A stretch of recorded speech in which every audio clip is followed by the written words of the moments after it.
Well, another storm later on this week will spell both a stormy and a wintry side to it. We're going to focus in on the wintry side, and wow, look at how wavy the jet stream is, an indication of, quite a bit of storminess, pockets of cool air. Where that meets up with moisture, we're going to be following snow. In fact, some of that's starting up later on this evening around the mile-high city of Denver.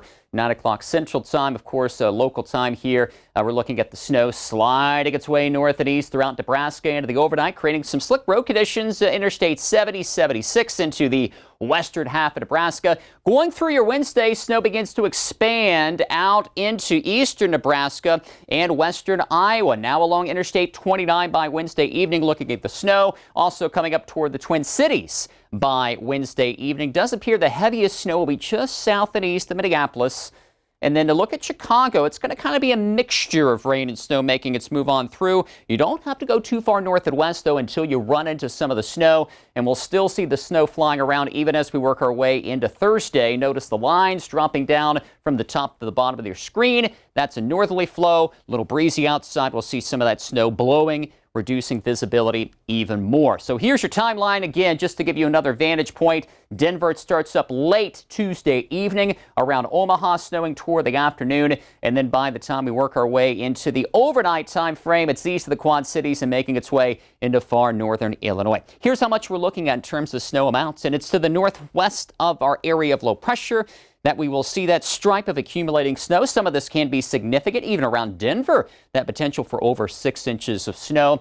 Another zone over central Nebraska, and this will be the bullseye, where there can be over a foot of snow making its way on through. Next up, Iowa into Wisconsin, as I talked about that timeline, later on Wednesday evening into Wednesday night and Thursday, and then into the central Great Lakes, the AccuWeather local storm max at 24 inches. Then we'll start to see the snow spill over into New England with some cold air still in place. And here, too, we can be talking about areas that see over 6 inches of snow. This again later on to Thursday night into Friday and even into Friday night. The AccuWeather local storm max at 20 inches of snow, even a couple of inches off of Lake Erie. Another zone we're going to be watching out for here Thursday morning into Friday morning will be the potential for some icy spots to develop. Generally light amounts, but it does not take that much to produce problems, especially when it comes to those elevated surfaces such as bridges and overpasses. We're talking about far northern Pennsylvania, central southwestern New York along Interstate 90 and Interstate 81.